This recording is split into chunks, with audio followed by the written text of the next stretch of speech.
Hey, everybody, welcome to Sex is Medicine, your number one resource for holistic sex education. I am Devi Erickson, delighted to be here with you again on this Thursday evening, sharing intimate conversations about sexuality, spirituality, pleasure, and personal growth. I am joined here this evening with my esteemed colleague and husband, Dr. Chris Erickson. Say hello, Dr. Erickson. Absolutely. Glad to be here. Yay. And today we are going to be talking with you about Buddhist sexual Tantra. And the reason that we wanted to talk about this is because this is a less well-known topic. The less well-known aspect of Buddhism is the sexual origins and the sexual roots of this tradition. Traditionally, Buddhist Tantra has two paths to realization, that of the monk and that of the tantric yogi or householder, also called a gakpa. I personally was instructed in the sexual application of traditional Tibetan tantric practices by my root lama. I was initially introduced to these practices through my mentor, and then I was given permission to practice some of the more advanced Vajrayana Tantra sexual yoga practices by my lama. And because most Westerners have been introduced to Tibetan Buddhist Tantra via celibate monks, there's a misconception that traditional Tantra does not include or even emphasize sexual teachings. But actually, when we look at the historical roots and origins of Tibetan Buddhist Tantra specifically, nothing could be further from the truth. The very roots of Tibetan Buddhist Tantra stem from sexual yoga practices. So in this episode today, we're going to discuss what some of those historical roots are, what the roots, the sexual and historical roots of our particular lineage, the Shangpa Kagyu lineage, and then just discuss some differences between Buddhist Tantra and Hindu Tantra and Neo-Tantra. So here we are. So I'm going to just share with you all a little bit about how I came to Tantra. And I'm going to explore this in a little bit more detail in a few episodes at the end of the month or next month, where I talk about how the modality of authentic Tantra was actually developed. So my first introduction to Tibetan Buddhist Tantra was on Hawaii, on the island of Kauai. And I was in relationship with a student of my Lama, Lama Tashi. I didn't understand what a Lama was. I had been a monk of this Hindu tradition. I was like, Buddhist Tantra was not something I was even remotely interested in, but my partner at the time was very into Vajrayana Buddhist practice. And he had some books about it. And one of the books he had was called Drukpa Kunli, The Divine Madman. And in this book, it's a historical biography of a yogi, of an enlightened yogi named Drukpa Kunli. And Drukpa Kunli traveled around India and Tibet and basically fucked people into enlightenment. Like, that's what he did. And there's stories of him banishing demons by making his vajra, which is his penis, into a giant club and beating the demon over the head with his giant penis and making women orgasm from across the room. And he was kind of a madman, right? He accurately named. So this was my introduction to Tibetan Buddhism. So my introduction to Tibetan Buddhism was not the Dalai Lama or monks or this very quiet celibate thing. It was this dude wandering around the northern India and into Tibet, fucking people into enlightenment. And then my next introduction to Tantra was the Tibetan 5 Elements sexual teaching. So that was how I was introduced to Tantra. I wasn't introduced to Tantra through Hinduism or Indian spirituality or Neo-Tantra. I was introduced to Tantra from this standpoint that sexuality was an integral aspect of Vajrayana Tantra practice. Mm-hmm. And our Lama, Lama Tashi, is a Gakpa. That's spelled Ngakpa. So I encourage you to Google that.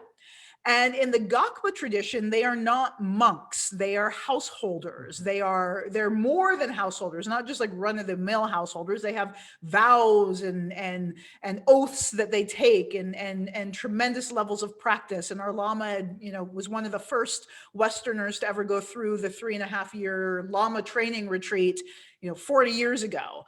But our Lama, Lamatashi at KawaiiDharma.org, is a householder, and he has a job, and he's got a wife, and he's got kids, and he's got pets, and he is a sexual yogi. And so again, the introduction and the infusion of Tantra into my bloodstream has been rooted in this normalization and integration of human sexuality into the path of realization.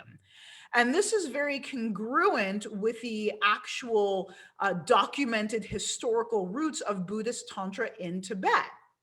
So Buddhism was being introduced. Buddhism started in India and was introduced into Tibet in the 8th century, which was in the 700s. I'm qualifying that because if you're like me, I get confused when you say 8th century and you mean the 700s. That still messes me up. But in the 700s, CE, I guess it's called these days, Buddhism was starting to be introduced into Tibet. And it initially was introduced by a monk, right? Monk, abbot, abbot dude. There was an abbot out of India that was invited to present it to the Tibetan people, and it just didn't work.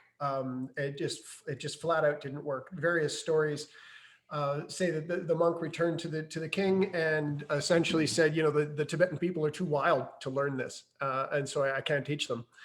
There's other stories about there being an outbreak of smallpox or something at the same time that the abbot was unable to control and was actually blamed for. So he was kind of ousted from the country eventually.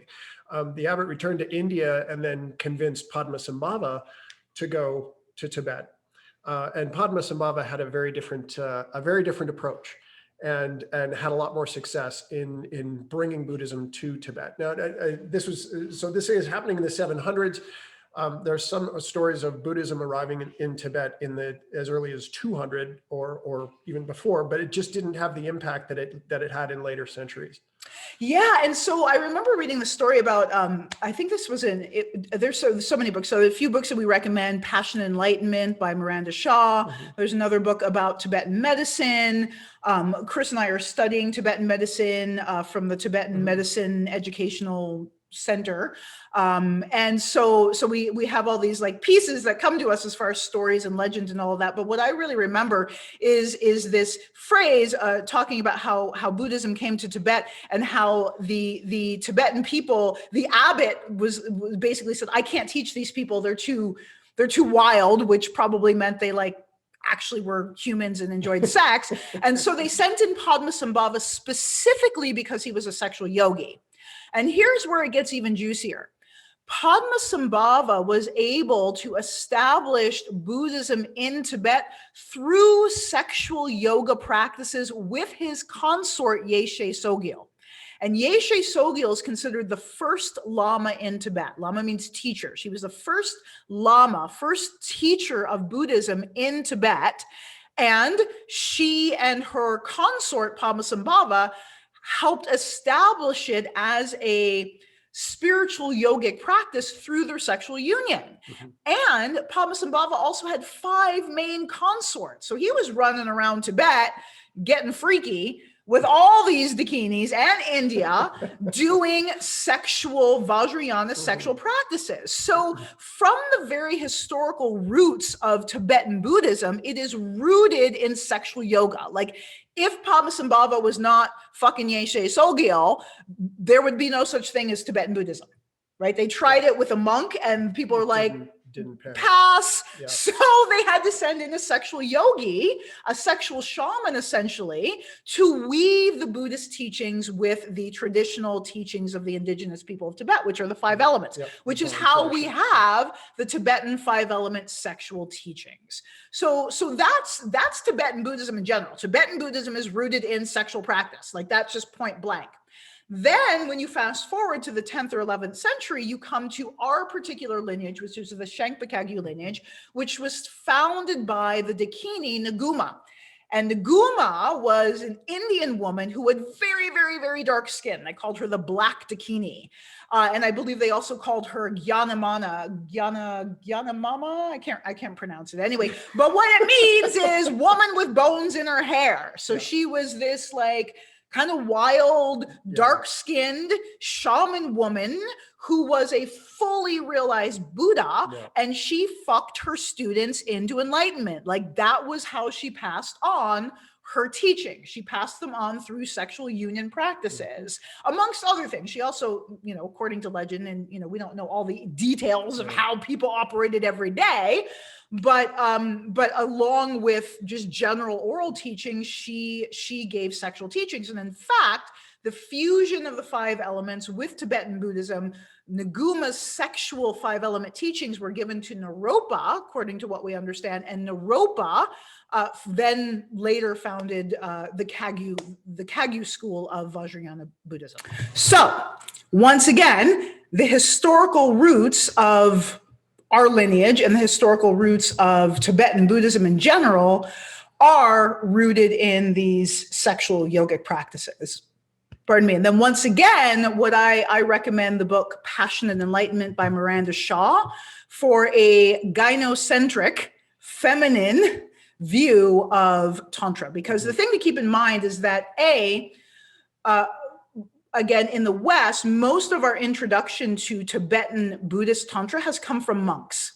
Right. So when Tibet was invaded by China and they had to flee for their lives, it was the monasteries they targeted and massacred people. And so these lovely little monk people had to flee for their lives. And part of where they came to is here in North America, here in the West. And in fact, our Lama Tashi, encountered the head of the Shankpa-Kagyu lineage, Kala Rinpoche, again, 45-ish years ago, longer than I was alive, when I was just a glimmer in my mother's eye. Our Lama was being introduced to the 5-element teachings and Tibetan Buddhism, and he received the sexual instruction, the sexual application of the 5 elements from Kala Rinpoche. So, and Kala Rinpoche had sex.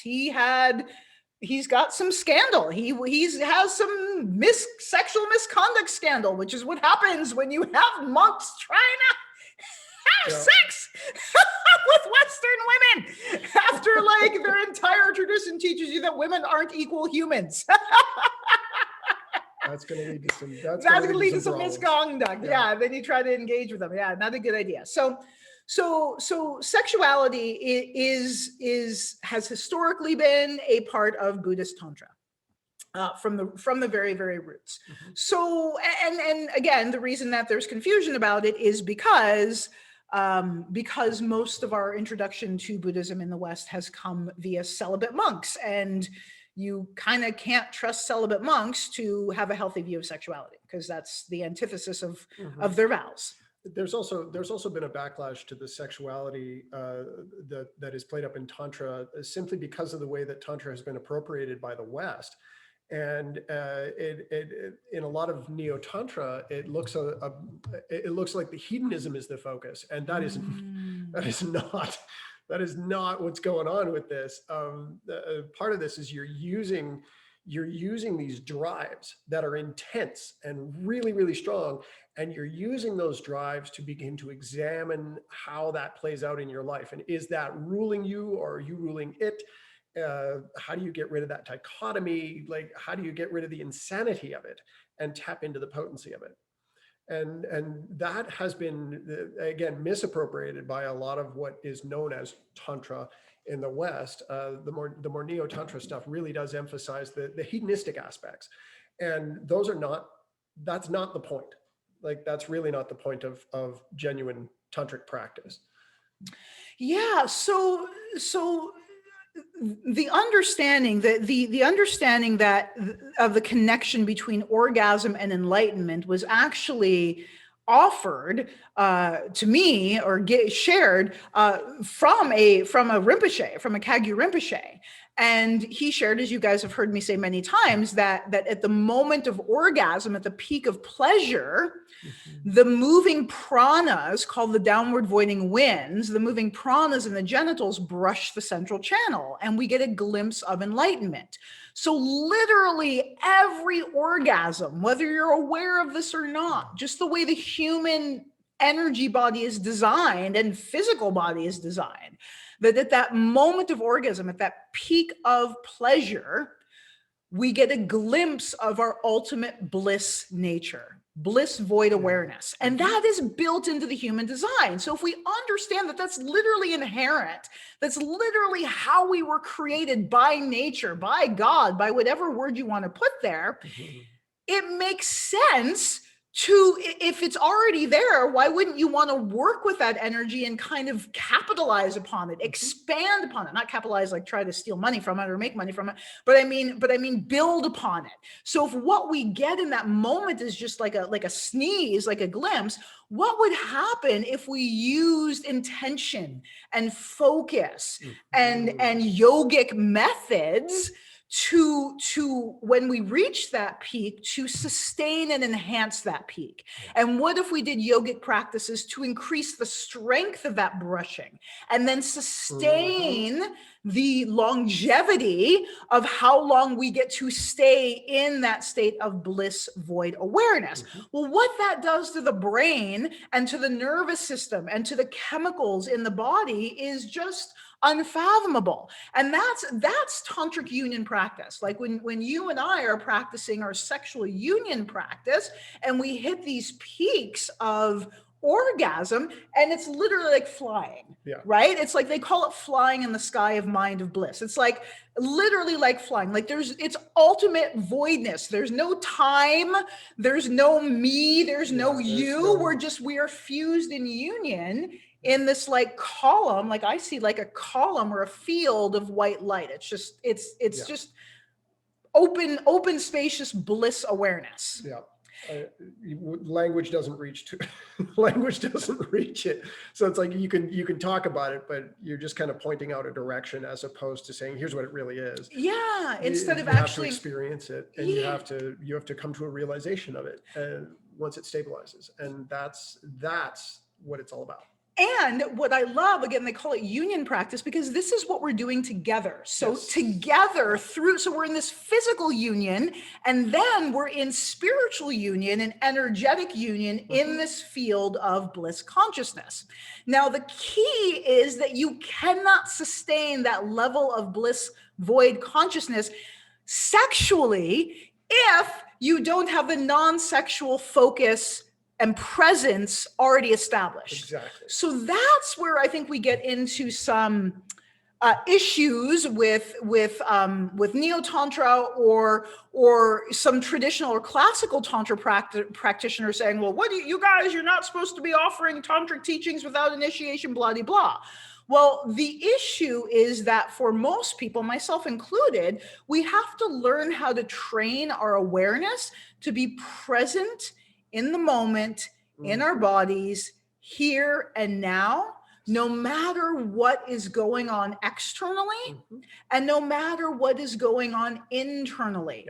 So it's mind training. Absolutely. Right? And so that's where the non-sexual tantra yoga practices come in, like the meditation practices and the breath yoga, is they are training the awareness and the focus, and also training our ability to move energy through our body intentionally without the added volatility of sexual energy, because that's some intense energy. And so you have to approach your practice with the non-sexual, or establish your capacity non-sexually before you can then introduce and integrate the intensity of the sexuality. Absolutely.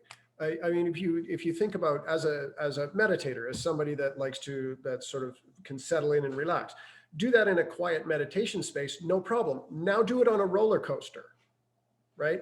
Now do it at a concert. Now do it at a busy intersection.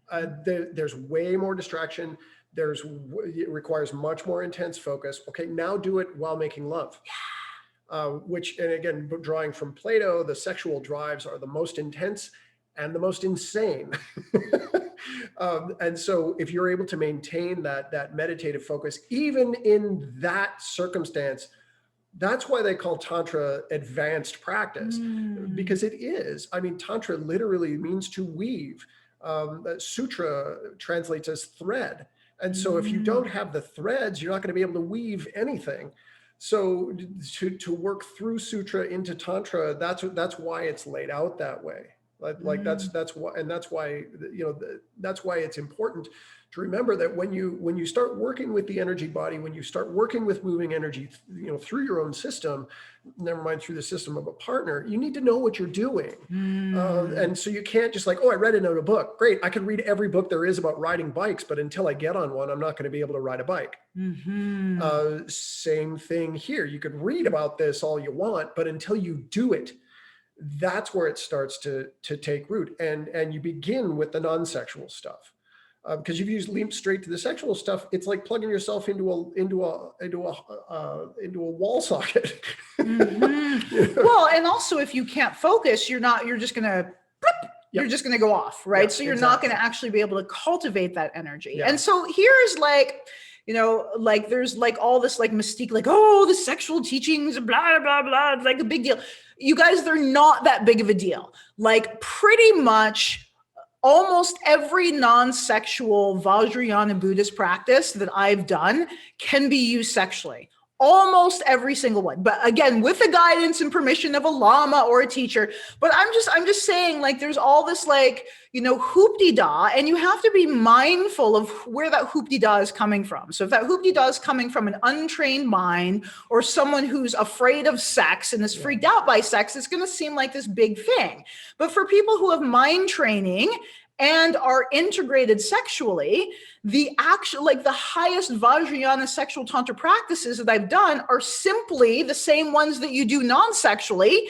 You just do them when you're having sex. And yes, they pack a punch and they're incredible and they're amazing and they're intense and they're blissful, but they're not that freaking hard. And you don't have to jump through all these hoops. You just have to train your freaking mind. Yeah, you have to be able to maintain focus and presence. And if you can do it non-sexually, you can do it sexually, right? Yeah. Absolutely.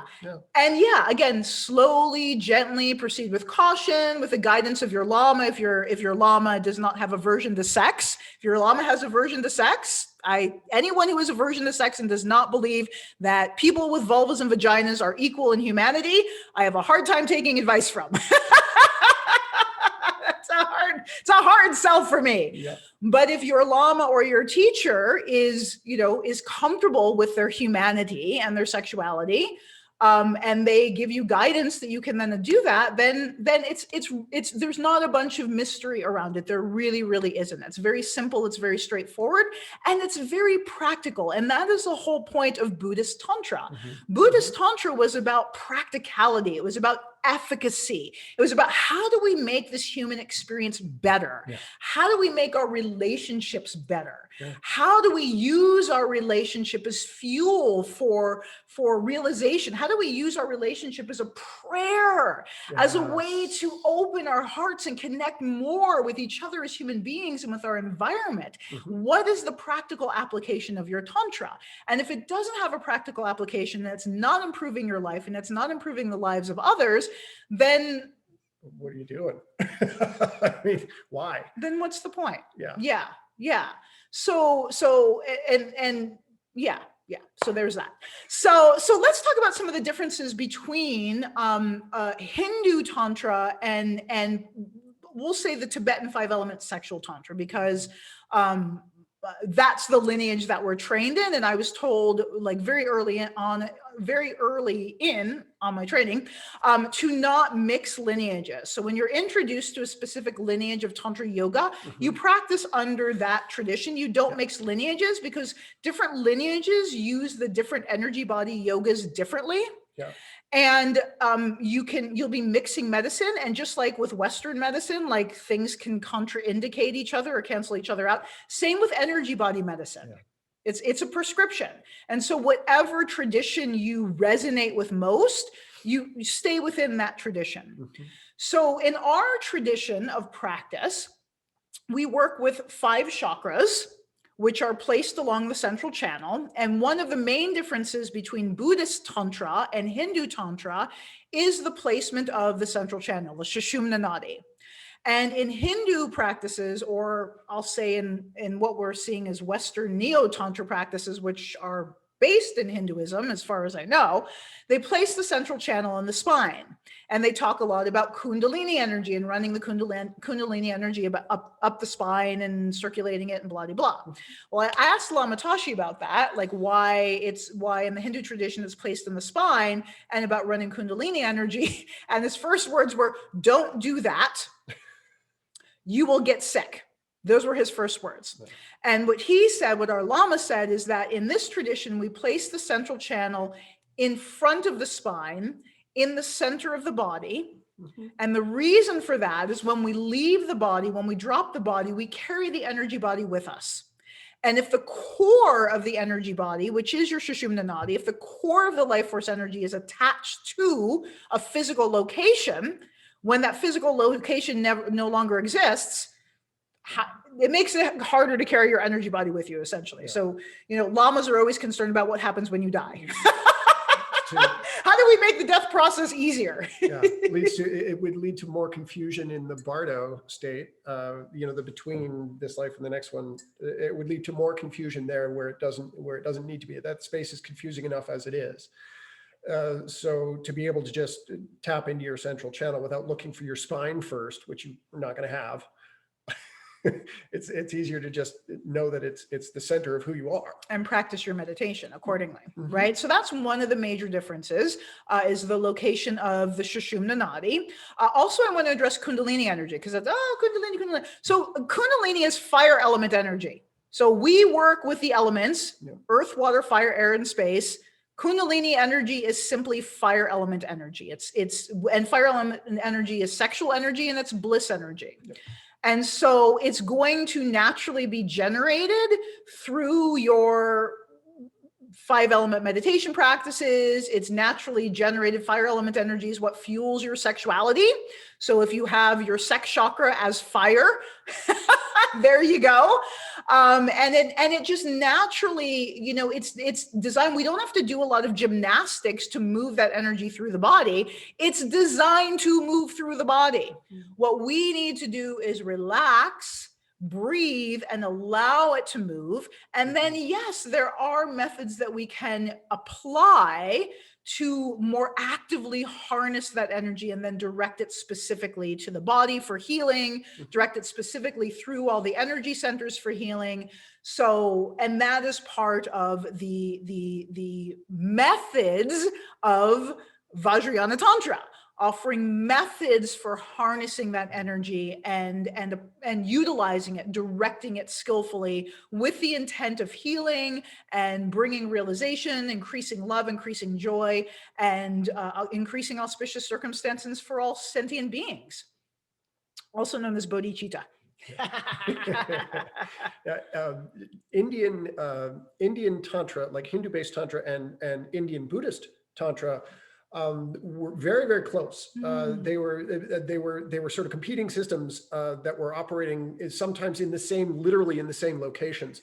And so you see in the Hindu tradition the absorption of Buddha into the pantheon, to say, yeah, if you're a Buddhist, you're really just a good Hindu, right? Interesting. And vice versa. So you'll often see in like in the Tibetan images of the various yidams and protectors and whatnot, they will often incorporate Hindu deities into those in various positions and whatnot, sometimes showing positions of subordination, right? So there was some beef between these two schools. The Buddhists and the Hindus were like flexing and kind of competing, it sounds like. Absolutely. That makes a lot of sense. Yeah, they absolutely were. There's no question. Fast forward to today. Yeah. Whose Tantra is better? And that's a good question. It's really, whose Tantra is better? What resonates with you? What produces results? Yes, but what produces results, but what produces the results that you want? Because it doesn't matter what the heck I say. Like, this is the Tantra that works for me. Yeah. Other Tantra doesn't work for me. This Tantra works for me. It's improved my life. It's improved my health. Yeah. I mean, I couldn't even dream. Like 10 years ago, I couldn't have even dreamed of doing what I'm doing now. First government accredited school for Tantra. Like, we've faculty, like all of this stuff. And it's all a result of the Tantra that we practice, Absolutely. but it's what we practice. So really the best Tantra for you is the Tantra that calls your heart, that nourishes your soul, that enhances your life. That's the best Tantra for you. And it could be a combination. I mean, we were taught, as kind of traditionalists, to not mix medicines. Yeah. But for you as a seeker, and just as a lay person out in the world, as a practitioner, you may find aspects and teachings from other traditions that you weave into whatever you're doing. It's not like, there's not good stuff in other places. So it's really about what makes your heart sing and what calls you, what speaks to you. Yeah. That is the right Tantra for you. That is the best Tantra for you, whatever that is. Tantra is meant to be practiced. And if your practice is a chore, if your practice is like a job, you just got to do it, well, you're taking away the potential for joy that can be used to accelerate your spiritual growth. And so if you're paying attention to a process, and spiritual growth is not always the easiest thing you ever do. You face some nasty stuff, but if you can sprinkle that with joy, it sort of lubricates the process. Pleasure is medicine. Absolutely. Right? Yes. Absolutely. Pleasure is lube. Yeah. And so it's different people are going to respond differently to different things. I mean, Buddha himself said there's 84,000 pathways to enlightenment. So it's not like, one and only one. That doesn't work. Well, and that gets us into dogma. And that's another difference between the path of the monk and the path of the tantrika. So, or the sexual yogi, right? So that's one of the things that we encounter in our work that we're doing, running out in the world and sharing Tibetan Buddhist sexual teachings. Not everybody likes that. Not everybody's happy about that. And some of the main complaints are from monks who are taught that according to one of Lama Tashi's teachers, Lama Rinchen, who wrote a book about his growing up as a monk, and the way he describes the methods that they use to annihilate their sexual desire are pretty extreme and profoundly traumatizing. And so they literally consciously cultivate aversion to sex and aversion to people with vaginas and aversion to their own genitals. Like they create a meditation on hating their genitals. Just like, die genitals, you're bad, you're rotten, filthy, nasty, disgusting. It's like an energetic castration. It's an energetic castration. Yes, that's exactly what it is. And the question, and if that's your path, great. Okay, that's fine. Not everybody. I don't think that's fine. I don't think that it's fine to energetically castrate yourself. I don't think so. I don't think that it's fine in the long run, in the sense of how can you claim to be fully integrated and fully enlightened when you're truncating the core of your existence? Like, you don't exist without a mother and a father. You don't exist without sexual contact. We are the products of sexual reproduction. And so by cutting ourselves off from that, we literally cut ourselves off from our humanity. And so the question is, by rejecting that, and this, I would love to have a debate about this with somebody, because who knows more than I do. Putting out the call. That'd be great. How can you claim to be fully enlightened when you're not incorporating a huge aspect of your humanity? And that raises an enormous question for me. Yeah, and what I want to say is that what I don't think is okay is energetically castrate is the method for disavowing sexuality. Yeah.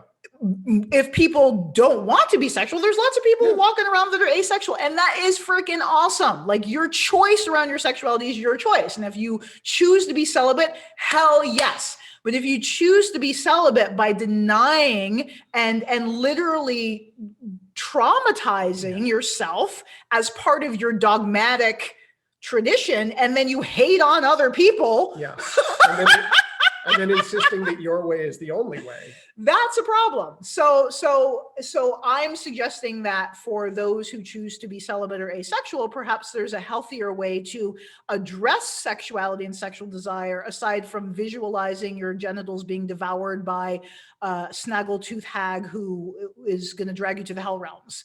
That may not be the most compassionate and loving strategy for dealing with sexual desire. Yeah. Just a thought. So, but you know what I find interesting is, and some of you may find this interesting too, I found it interesting when I first began, is that this tension between the path of the monk and the path of the tantrika, the sexual yogi, is again historical. Yeah. That's been there from the beginning, and there's been like, historical like debates and like, showdowns essentially around whose path is better and whose path is going to lead you to enlightenment more quickly. If if you're a monk and you withdraw from society and all you do is meditate all day, is that going to lead to full realization quicker than basically diving fully into the trenches of what it is to be human and basically consuming the poison of what it is to be human and transmuting it into power, transmuting it into the realization. And that is the path of Vajrayana Tantra specifically. Vajrayana Tantra is about everything is included. Bring everything onto the path and use it as fuel for transformation. And the reason we're able to do this is because of the teachings, the energy body yogas of Vajrayana Tantra. When you're doing that level of energy body yoga, you are transmuting and transforming poison at the root. You are working at the level of consciousness itself and transforming your consciousness at the root. So therefore, you can dive into the totality of human experience and embrace all of it and be assured, have that trust and that confidence that you are in the process of transmutation. And then again, having a guide, having a lama, having a teacher who can support you on the path and kind of like, nudge you in the right directions. But also I really find that taking refuge is like my vow every morning to align myself with the highest good and truth and light and benefit for myself and all sentient beings. That's a powerful vow to take every day. It absolutely is. And the practices of developing, as the term that you had brought up before, bodhicitta, which is this altruistic compassion. You're motivated by a desire to do good for yourself and others inextricably. So it's not just good for others. that can look like martyrdom. And it's not just good for the self. That can look like egotism. But it's narcissism. It's like recognizing that the self and the other, there is no boundary there. That boundary becomes very, very, very blurry. And these practices are designed to, like, if I just say, stop thinking dualistically, not going to work, right? It's not going to work at all. You have to chip away at the edges of it until you go, oh, wait a minute. Now that makes sense. And that is a process that takes time. That's why this is a lineage that is meant to be practiced as opposed to just read about or I got a good collection of notes on it. Right? It has to be practiced because you have to experience it. You have to dig into the visceral sensation of what it's like to do these practices. And that literally does build compassion, not as a thought, but as a way of being. Yeah. Wow. As a way of being. Yeah. Wow. Yeah. Thank you for that. Yeah. And this is a path of embodiment. Right. So it's not about escaping the body. It's not about creating aversion to the form, which is so rooted in patriarchy. Like patriarchy is so about aversion to the form, which in this tradition is represented by the feminine. So aversion to the feminine can be aversion to form can also be, trans, whatever it's connected to aversion to the feminine. Traditions that teach aversion to the feminine also teach aversion to the form and vice versa. So it is the path of embodiment. And again, this is the Shankpa-Kagyu lineage is considered the practice lineage. So it's not about reading a bunch of texts and having conceptual understanding. It's about embodied wisdom that arises from the inside out, literally from the cells out, that is a result of both your sexual and your non-sexual Tantra yoga practice. You have to have both. Like for the path of the yogi, you can't just be like fucking all day and, you know, and like that's all you do as far as your path of realization. It's both. It's all of it. And it's not just like, it's not sex or non-sexual. It's about, what I find, it's about weaving the totality of the mundane human experience into an expression, into the cauldron of spiritual power and bliss. So through our meditation practice, we cultivate bliss consciousness. We cultivate presence, which is bliss consciousness. Being present in this moment with no thought of past or future is a joyful freaking experience. That is so fun. And then we get to carry that experience into every activity, whether we're doing a podcast or whether we're doing a coaching session or whether we're designing a website or doing the dishes, whatever it is. And then applying that or using that, bringing that same presence and mindfulness into the sexual union practice deepens and enhances and enriches it even more and creates this energetic and chemical, you know, fucking celebration in the system that even more firmly roots and anchors this wisdom awareness in the psyche. So it's about, you know, the true path of Tantra is not sexual or non-sexual. The true path of Tantra is life. That's like, literally every experience becomes a spiritual experience. And that from a Western perspective, that sounds really weird because your spiritual experiences happen on Sundays at church, or if you have a near-death experience, and that's kind of where the spiritual stuff happens. But with this, it's literally everything. It brings everything into it. And it's a question of how are you looking at it? How are you addressing it? How is this little thing a stand-in for all the other things, right? And so one of the things that in our society, we're becoming so literal in our capacity to, like, we take things at face value and that's it. So we're losing the capacity to think metaphorically and allegorically. And Tantra is actually in this respect, I think it's a counteract to that. Because you're developing your imaginative capacity, you're developing your metaphorical capacity, you're developing this allegorical ability to think, oh, wait, this thing is a stand-in for another thing.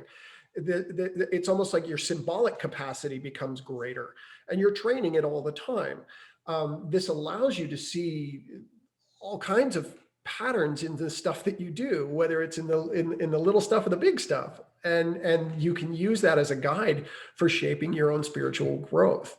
And for allowing the stuff that's in the way of it to begin to drop away, because that stuff is not just going to show up in one place. It'll show up across the board in various ways, shapes, and forms.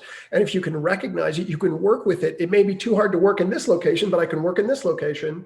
And once this one's cleared out, then I can work over here and it works better too. So, and that's the other thing that I notice from that's a signpost of the realization from Tantra yoga practice is the lessening of dualistic thinking. Right. So it's, you know, it's the path of the monk or the path of the tantrika. It's this or that. It's, you know, it's right or wrong. It's this black or white, high or low. And what the realization that's arisen for me is, well, maybe it's both. Maybe it's all. Maybe it depends on who's in front of you. And so that's the other thing about Vajrayana Tantra is it's traditionally, back in the day with Naguma and stuff like that, like it was teacher to student. It was one-on-one. It wasn't workshops and group classes and all, you know, the stuff, the way that we you know, in some ways are obligated to present it now. It was teacher to student. It was intimate. And it was a transmission.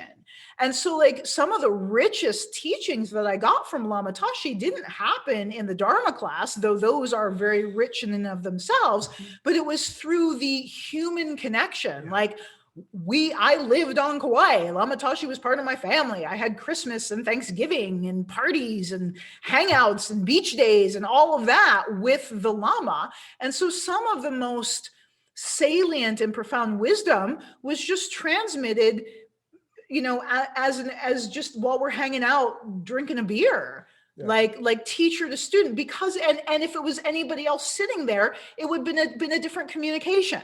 But because of who I am and who he is and our karmas together, the teachings that were given or that came through were very specific to our karma. Yeah. And that is the thing. So there's instructions that I personally have given to certain students that are appropriate for that student, but they're not appropriate for another student. Correct. So it's very, very, particularly when we're talking about like the deeper teachings and some of the sexual teachings and, some of the more nuanced teachings, they're transmitted to that person. They're not necessarily, up for grabs, up for everybody.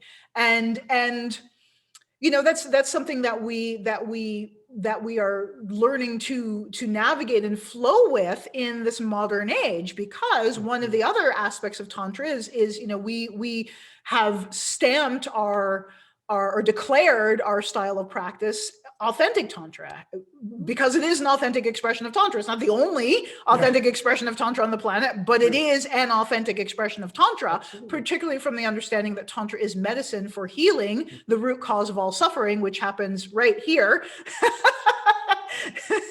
So and transforming the root of suffering. But Tantra is organic. It's a living entity. It's a living transmission, and it's not codified. It's not conditioned by existence. Yeah. It's almost anti-dogmatic. Yeah, at its as soon as you say it's this and only this, you start losing a lot of what it's about. It's again, fluid and organic. It's a growing, living thing. And if it's treated as something other than that, you miss a lot of its potency. And so this is where, I'm sorry to interrupt you, but this is where the both come in, because it's like we're rooted in lineage, we're rooted in this tradition, and we have respect and honor for that. And at the same time, this is 2021. This is not 700 CE. This is not, 1000 CE or whatever the number is. This is a very different world. And so the methods have to be adapted and applied in a very different way for this modern age. And, if we're talking from the standpoint of what is your embodied wisdom, when you're actually rooted in wisdom, then what you teach is an expression of that. It's an expression of the realization of your Tantra yoga practice. Yeah, it's not and it may not lesson plan. Exactly. And it may not look the way the traditional, the codes say it should look. But that doesn't mean that it's incorrect. It means it means that it's responding to the stimulus that is arising in this moment. And that response is appropriate or not, depending on your level of realization. Yeah. And ultimately, that realization should be growing. So my level of realization now, I'm not enlightened. I'm not claiming I'm enlightened. I'm not a Lama. I'm not claiming I'm a Lama. I have permission from my Lama to share and teach these lineage-based methods. And I can see personally, and the people around me can see the efficacy of the methods by the growth, by the realization, by the results of the practice. I am not the same person today that I was a year ago in my mind or my body. Yeah. I'm not the same person today that I was 10 years ago in mind or in body. Absolutely. And so a testament to if your Tantra yoga practice is effective for you is what is your realization? What is your growth? Yeah. And some signposts that came to us from our Lama, which I've shared before, that I will share again, are your relationships getting better? Is there more connection? Is there more joy? Is there less dysfunction? Are you caught in a trauma cycle? Yeah. A cycle of dysfunction where it's like every week or, whatever, you're going around the same loop over and over again? Or have you been able to break that pattern? It may be that the pattern arises, but are you able to recognize it and make a different choice? That's a signpost of growth. Are your relationships improving? Do you experience more joy for no reason, just spontaneously arising joy? Are you able to do you have more peace of mind, right? Do you have more peace, more inner peace? Do you feel more secure in yourself in a healthy, anchored, stable way? Is your life getting better? Yeah. These are all like, what are the fruits of your labor? What it's like a garden, like human consciousness is a garden that we cultivate. So what are the fruits of your practice? What is the tree of your life? What are the fruits that the tree of your life is bearing? And are these fruits productive or are they poison? Yeah. That's what we want to examine. Yeah. Yeah. I mean, just a quick check-in. What's the drama level in your life? If it's super high, check your practices. The more, I mean, fun that the more that I practice, the less drama shows up in my life, the less like chaos. Well, it depends on the practice though, right? Yes, So you can this do is some true. practices, like I was doing some protector practices, and woo, my drama level was off the hook. And then my lama, this is why it's helpful to have a lama. My lama was like, change your practice. And he gave me another practice and everything smoothed out. Yeah. So that is a benefit of having a lama, because sometimes we think, oh, I want to do this thing because it's really fancy and groovy. And then, but it's not the right practice for you because of whatever's going on karmically. And there may be a different practice that may be more effective and smooth things out. Yeah, without a doubt. But really, you're just looking at what are the results. Are you getting the promised results? Right. And if the results are, they're promising liberation and enlightenment, I can't say that I'm there yet, but I'm closer to it than I was. Well, somewhat liberated, aren't we? Somewhat. Yeah. Yeah. More liberated today than we were even yesterday. I would say yes. Every day, increase in liberation. Yeah. And sometimes it's little things, but like I'll notice like things that used to just maybe fly off the handle. I'm like, oh, there's that thing again. Okay. I don't want to engage with that. And that's it. That's all there is to it. There's no drama. It's just like, no, I see it. No, thank you. And that comes from sort of this cultivation of mindfulness that happens through the practices and carries into everything that I do, whether it's going to the store or making love with my wife. It's all intertwined. That's a happy thought. All right. Well, we got to wrap up this conversation. So I hope that shed some light. I mean, there's so much more. Again, we were just like tipping at the top of the iceberg and sharing the words that were coming through to share, but there's like a whole, like, there's a lot. Glacier under the surface of what there is to talk about this. So if you're interested in learning more about our particular lineage and tradition of Tantra, you can find out more at authentictantra.com. I highly encourage you to download my free ebook, Tantra is Medicine, Healing with the 5 Elements, in which I share my personal journey of healing and reclamation, particularly with the sexual application of the 5 elements. It wasn't just, sitting in my bedroom, oming and meditating. It was specifically the integration of the sexuality with these lineage-based Tantric practices that catalyze such epic and such profound transformation and growth. So you can catch that, sign up for that at authentictantra.com. Stay connected to Sex is Medicine. Make sure you subscribe on YouTube, iTunes, Spotify, all the networks, and follow us on Instagram and Facebook, because we have lots of amazing stuff. Really, really, really loving our audience on Instagram. You guys are so amazing. So grateful for the engagement and the feedback that you're offering and sharing. And yes, so join us next week for another episode of Sex is Medicine, where we're going to be talking about the dark side of Tantra and sacred sexuality in the West. We're going to be decoding this a little bit more in depth. So have a wonderful night, everyone. And may you have juicy dreams, and may you align with your ultimate bliss consciousness in every aspect of your life. Om Mani Padme Hum.